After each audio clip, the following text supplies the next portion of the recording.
Welcome to the Snapshots podcast, hosted and run by the Global Health Working Group as part of the British International Studies Association. This podcast gathers the personal insights and interests of global health researchers for conversations with those at its cutting edge. My name is Christopher Long, co-convenor of the BISA Global Health Working Group, lecturer in international relations at Queen's University Belfast, and the host and production manager of this podcast. This episode, we are speaking with João Nunes, Associate Professor at the Comillas Pontificia University, Madrid. Great. Well, yeah, thank you so much for joining the Snapshots podcast, João. Well, it's a pleasure. Thank you for inviting me, Chris.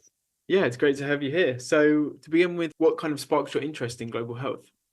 I think one of the things that really got me thinking about health initially was an interest in power, and an interest in the way in which the state and the nation state has evolved with its different tools and mechanisms of applying power in regards to society. And reading, among others, philosophers and historians like Michel Foucault and others, who really got me thinking about how the politics of health has been historically a way in which the state apparatus has developed to govern the life of individuals and populations. And that got me thinking about the social and political and economic aspects of health. So my initial interest has been through power, the workings of power relations and the way they have applied to the management and to the government of populations. And that got me thinking about also the international aspect, which is something that some of these authors do not develop quite as much. And also got me thinking about how issues surrounding the governance, the global governance of health, can be seen also as those mechanisms of power. So this is what really sparked my interest initially, was how can we conceive health as being political, and how we can conceive health as being a terrain of power relations. Yeah, that's really fascinating. Yeah, you mentioned some really interesting concepts such as power, obviously politics, the governments and governance of populations. Are these some of the key issues that you've investigated in your own work? Have you kind of expanded on these key areas and issues? Yeah. I mean, I think this is something that's still very much present in all I do regarding health. So my background is in international politics and security studies. And initially, in my PhD, I did not actually focus on health. My PhD research was on security, was a theoretical reflection about security. But I was interested, even while writing my PhD, I was interested in issues surrounding power, in issues surrounding investigating the political dimensions, for example, of security. That got me thinking about how we can think conceptually and theoretically about the political layers that underpin security claims and some of the categories that we use to study security. And I think a lot of these interests still continue to traverse a lot of my work. I mean, I've written on health security. I've been working on neglect in global health. More recently, I've gone to kind of more empirical projects, looking at the health policy and health system in Brazil, looking at the work of community health workers and the political economy of health.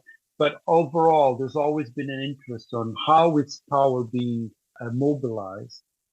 How do the international or global level interact with the more what we call the everyday or the local level in terms of the circulation of power? So I'm very much interested in how, for example, the global level impacts upon the local delivery of policy. I'm interested in how local level actors, they reflect and at the same time reproduce global level dynamics. So that interaction between the global and the local, which is also traversed by power, is also something that interests me. So I think overall, there's a lot of interests that I've inherited from my studies in security that are still very much present. Also, an important matter, an important question that I think is relevant here is the fact that I see my studies about health as falling within what could be broadly conceived as a critical approach to health. So I see myself as doing a kind of a critique of health policy, or a critique of global health, or a critique of global health governance. And when we're talking about critique, obviously one of the key aspects of critique is the questioning of power relations, is how can we identify different forms of power and how these forms of power have impact and could be seen as just or unjust. What are the forms of inequality, of the disadvantage, of vulnerability that are created as a result of these power relations? So the normative component of my research, and I see myself as doing normative research. I'm interested in exploring the way things should be. How can we conceive positive, more emancipatory alternatives? They're also very much connected with a critique of power and how we can mobilize instruments and also social forces and help to support social forces that resist some of the most negative effects of power relations. Yeah, that's really fascinating. Thank you. And supporting my students, who've definitely recommended them your work on, especially around neglect and global health and emancipation. You can, and I think you just outlined there really interesting, really clearly the way that maybe your background in security studies has kind of shaped then your investigation of global health. Would it be fair to say that you've been drawn to the kind of arena of global health through the interesting dynamics that you can identify using these kind of concepts from security? Yeah, I think very much so. I come to studying and to thinking about global health through a lens of health security and the lens of security, broadly conceived, the idea of critical security studies, who a lot of people may be familiar with, but it's broadly this idea that we should question how security is constructed and what are the political implications of security. So I come from this background of security studies, and I think I still read health very much through a security studies lens. It has become, as you know, it's become very much common to talk about health security. And I guess one of my main concerns, and one of the things I've been grappling with in my own thinking and writing, is what exactly is health security, and how can we conceive health security in ways that avoid some of the detrimental effects of the way in which the health security nexus has been conceptualized. As you know, very much the health security traditionally, it emerged out of a concern with the security states, the national security, and then there's been a lot of debate about securitization of health and securitization of disease. And very often the discourses that we see associated with securitization are those that are, and in my view, rightly so, that are very often criticized for being dangerous or problematic. When you securitize something, you tend to mobilize a certain understanding surrounding, the exceptional, the need for exceptional or ultra politics, which very often runs against the rights and the liberties of people. So there is a sense in which the literature, which you're also engaged with these debates, I know, that there's also the sense in which health security is something problematic. And I agree that very often health security has been associated with very much a kind of a nation state, very much exceptionalist kind of politics. But at the same time, I'm interested in reclaiming what I term in one of my papers, kind of reclaiming the political, reclaiming this idea that we can still conceive health security as being something positive, that we can see health security as being a condition that is desirable. Someone to be secure in terms of their health is something that is not necessarily always bad, or should not necessarily be something that is associated with the kind of more exceptionalist aspect or meanings associated with securitization. So I've been interested in thinking about what can health security mean from an emancipatory perspective. If you conceive security as a form of emancipation, what does that mean? What does it mean to be secure in your health as a condition? What does it mean to enjoy health security, Yeah. as an individual, but also as an individual that is part of a community, that is part of a planet. So to think about emancipatory meanings of health security is something, and this kind of draws on ideas that I studied and I discovered while studying security, namely these ideas of security as emancipation from critical security studies. So I could see that I'm still very much a security studies scholar that is applying a lot of the conceptual apparatus of critical security studies in studying health. Yeah, it's really fascinating and a really interesting set of kind of questions and approaches that you bring to the field. Has your work revealed any preconceived myths or disconnects? I can see a lot of ways in which my own thinking has evolved. I think one of the things, let me start with some of the ideas, common ideas in a lot of in some of the preconceived notions of the field of global health that I try to react against, and then I'll tell you how my thinking has evolved. Sure. Starting with that. So I think what my work has tried to react to some things, to a couple of ideas that are very common when we think about global health and global health security. And I'm sure that you, as a scholar of global health, you've also encountered these things. One of the ideas that I kind of react against is this idea that's very common, is the idea that diseases know no borders, which in a way tends to, I view, is misguided. My work does not assume that diseases know no borders. Instead, I argue that actually borders are very relevant still in global health. The idea that your experience of specific diseases very much depends on, for example, where you're located on the globe. What is your gender? How are you racialized? Whether you're racialized? What's your disability, or whether you have a disability or not? What's your age bracket? So there are lots of borders, broadly considered. You can see borders in terms of kind of a broader sense of the word, but still geographic borders. One thing that the pandemic has revealed was exactly that. Experience of disease, of a disease like COVID-19 varied wildly depending on where you were located. Yeah. So the idea that disease know no borders, I think, tends to kind of homogenize what is not homogeneous. So I tend to emphasize, instead of kind of convergence and homogenization, I tend to emphasize my work the issues of difference, hierarchy, inequality, and inequity. That's one thing. The other idea that I kind of try to react against is this assumption that's present in much of the security studies literature, but also in some global health security understandings, which is this idea that when thinking about global health, security and freedom, or security and liberty, are in a kind of an inverse relation, a kind of zero-sum game. The more security you have, the less freedom you have, which I think is also, or couldn't be approached otherwise.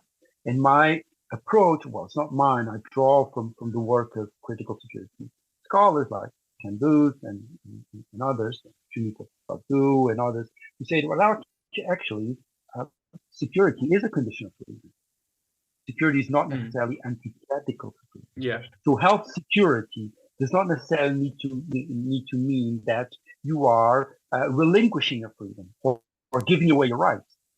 Because in many respects, health security is a condition for you to be able to freely decide in your life, to make decisions and act in matters pertaining to your own life. So the idea that there is a kind of an antithetical relation between health security and freedom, I think, needs to be questioned. Now, my thinking has evolved in the past few years. I think one of the key aspects in which my thinking has evolved is that I have become a lot more aware of the need to think individual health and individual security, human health and human security in a more planetary way. I think coming into terms with not just with kind of the reality of the climate emergency, but also with the kind of the conceptual questioning that a lot of people working on issues pertaining to planetary health people who are studying kind of more post-humanist Hmm. philosophies and approaches. I think for me it's been very enlightening because when I was doing my PhD, I had a very kind of individual notion of security and Yeah. by influence and the notion of security. And I've come now to realize that actually we cannot conceive of individual security as being separate from a Mm. broader balance in ecosystems, Hmm. the relationship between human health and the health of more than human animals. So the idea of being healthy in a planet, I think my thinking is kind of evolved in that sense. In a way, kind of shifted a little bit the way in which I think about this matter. Yeah, it's really interesting development and how you've how your thinking has maybe changed and evolved over time. And I think the pandemic has been good kind of shock in a way, right? If there's good things that came out of it Yeah, to yeah, change our thinking and highlight some of these interactions for sure. Yeah. yeah, yeah. Has there been any big surprises in your understanding of global health from when you entered the field, or big surprises in your research? And oh, Yeah. I think what the major surprise, or the major kind of development for me has been getting into contact with deep empirical studies, mm, which I've done yeah, in Brazil, encountering fieldwork, doing fieldwork, contacting with practitioners, with civil society movements, with people, health system users, decision makers. I think it's been one of the I think for me, it was an immensely rewarding and enlightening experience because I came from a very theoretical background. My mm, PhD, and initially my studies on global health was also historical, sociological, philosophical. I was interested and I'm still interested in those things. But at the same time, balancing that out with the experience I've had around 5 years doing empirical work and publishing on the results of my collaborative field work that I've done in Brazil, in which I've contacted with very different realities, with the complexities of policy implementation, the way in which you can observe at the local level how global level dynamics are being played out.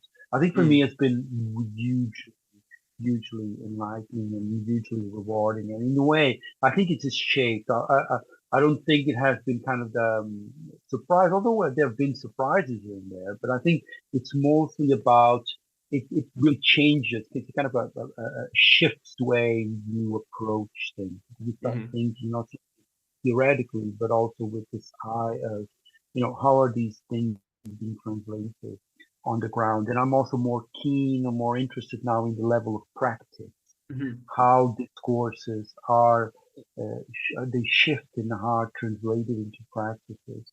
So the shift towards a more empirically oriented has also helped nurture and in a way steer my theoretical interest. mm, So I'm now more interested in practice and thinking about the relationship between discourse and practice. mm, But some people might say that discourse is a form of practice as well. But the difference on how the things that are planned, how the policies are designed, I don't know, in Geneva or in Washington or in Brasilia or in the capitals, but at the same time, thinking about how these are translated into the bureaucracies and into the local level implementers of policy. So I'm very much interested in that as well, and that obviously has shaped the way my theoretical interests are also evolving. yeah, definitely. That's really interesting. I guess, yeah, and on that subject of theories and powerful theories that you've used and developed in your work. So obviously you mentioned these ideas around critical theory and emancipation and are these still powerful theories that you're taking forward now you're having Yeah, maybe introducing that empirical dimension, or there are some others that you think are really definitely, useful? definitely. I mean, I'm still very much convinced in terms of an emancipatory approach to security and hence to health security.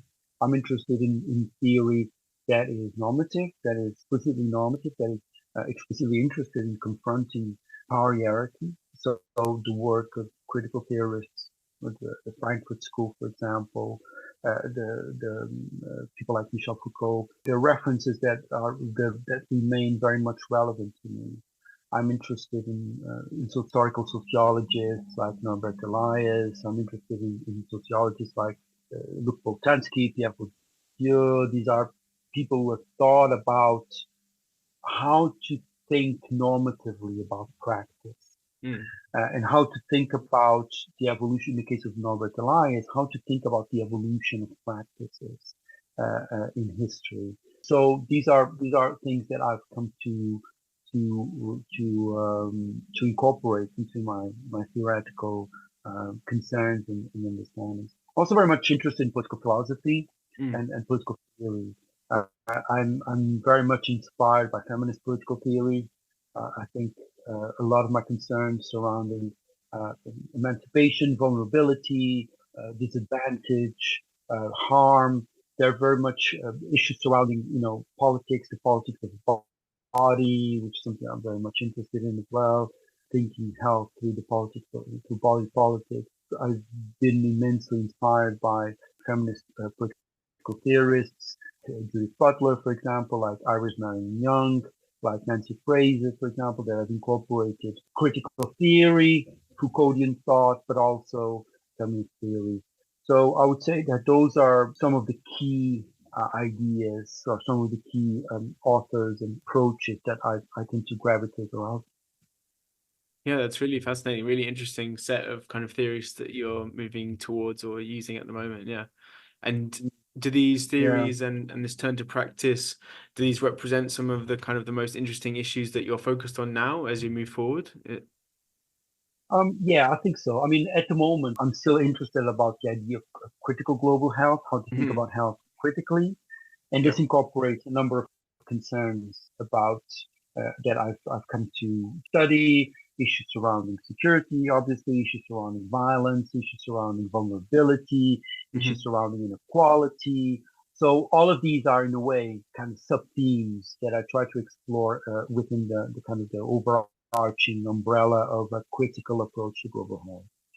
I'm particular, obviously, security is something that I've always studied, but I'm particularly interested in neglect. It's something that I've kind of also very much interested because for me, neglect is in a way the kind of the other side of security. It interests me because also is kind of very much what is normally not considered into kind of very much health security agenda is very much centered on the kind of high profile diseases or topics or concerns, whereas I'm interested in exploring issues that sometimes don't receive the same level of attention or dimensions that are not being considered. So, for example, I've approached diseases like Ebola or even COVID through the standpoint of neglect by saying that even when we're paying a lot of attention to these issues, there are dimensions that end up being silenced or that are not as visible as others.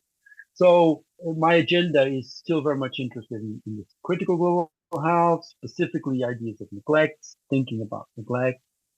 And so I think in the next few years, next 2-3 years, I'm going to continue to work on these areas broadly, critical global health, critical health security, and issues surrounding neglect and global health. And then I got a few ideas for other projects in kind of a more medium-term future, but those I'll keep them under wraps for now. Maybe invite me again for another episode. In a couple of years, I will tell you more. Definitely, we need an update. Yeah, that's great. And do you have any advice that you'd give to students thinking about trying to forge a career in the study of global health? Yeah, I mean, obviously, I think one of the things that I would always say is obviously follow curiosity, follow questions, and problems and puzzles.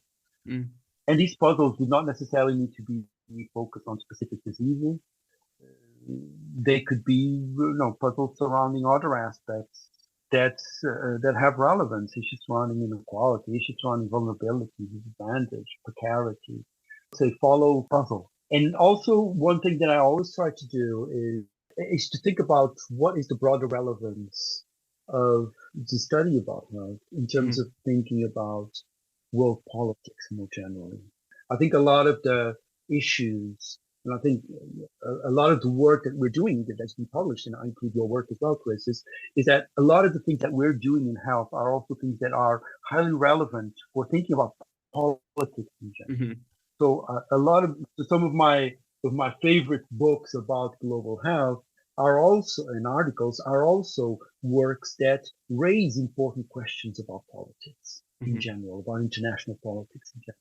So I would say also about that. Think about health, but think about also the big picture of politics, how politics evolved in this world that is a world in which there are a lot of these issues, problems surrounding war, so with the climate emergency, with issues stark inequalities, which reflect on health, but also there's other deeper problematic. The thing that I would say finally is, for me, the best way to approach the study of global health is, on the one hand, be theoretically bold. We need theory. We need theory for the study of health and global health. Yeah. We need theoretical contributions. We need people to bring in new concepts, to think about how to use the concepts that we draw upon. So be conceptually and theoretically bold. Don't be afraid. Don't think that theory is something that is reserved for only kind of a select few. It's something that everyone can do a conceptual and theoretical contribution. And the other thing I would say is be empirically rigorous. And very often, and I probably was guilty of that myself at the beginning before I ever went into the field work and started thinking more seriously about empirics, is that, doing theory, there's nothing wrong with doing theory. I'm a theorist. But I think there's also an important thing. There's nothing that replaces good, rigorous empirical work.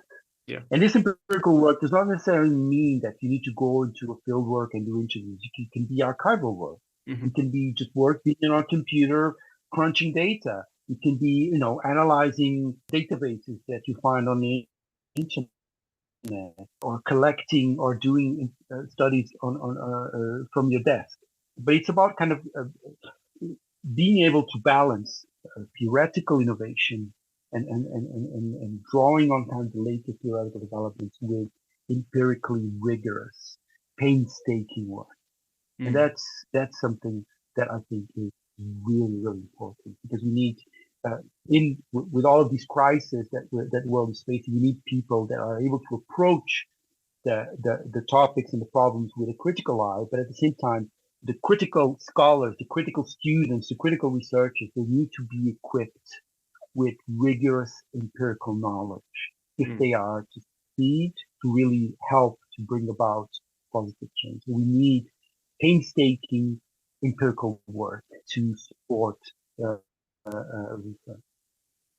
Yeah, that's fantastic. It's very motivational and I think very relevant for everyone who's currently working in the field or thinking about working in the field in the future.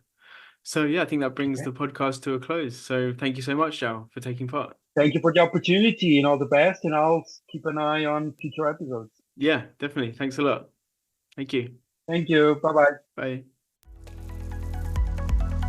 Thank you for joining us for this episode of the Snapshots podcast. Please see the show notes for more information on our guest.